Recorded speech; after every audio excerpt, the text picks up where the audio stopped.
So it's Sunday afternoon, and we have just finished up Romans for the year. Now 23 sermons. We have worked through 12 chapters in this letter. Next year, we're going to come back and we'll finish off the last 4 chapters and sort of have this mega conversation that walks through this letter together. But one of the things this year was the question of where we pause for the year. In chapters 9 to 11, Paul makes his sort of last big argument in Romans about theology and Jesus and what this all means.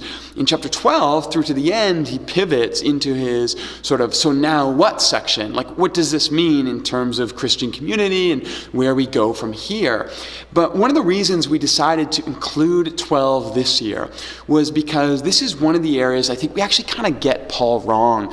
We see him doing all this debating and theology and heavy thinking, and we get caught up in this idea that Paul really wants us to think the right ways about Jesus, and that's absolutely true.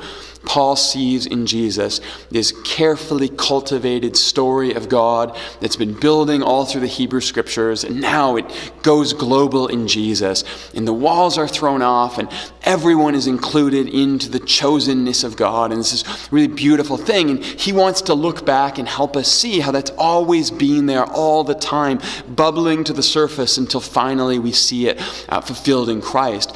But at the same time, Paul makes the pivot now in Romans to say, okay, so now what? And that's really important because his so what is about Christian community. It's not about thinking rightly, it's about being rightly.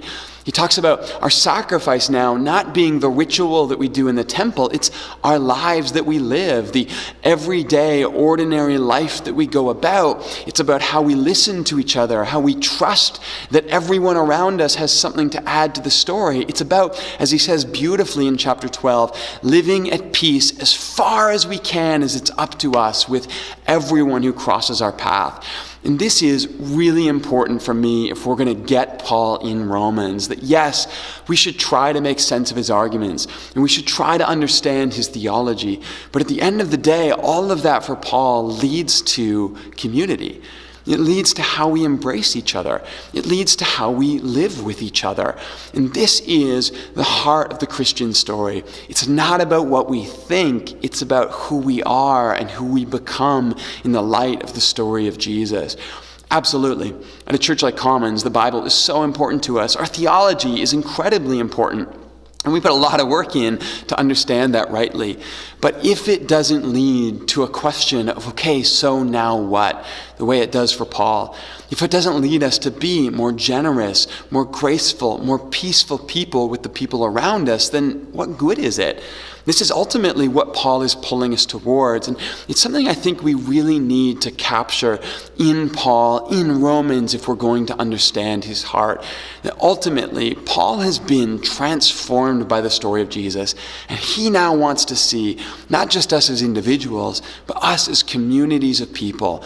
Us as people who live in diverse cities and neighborhoods, fully embracing this story of being at peace with each other, welcoming each other, seeing the beauty and the value, the imago Dei, that divine image that resides in each person we encounter.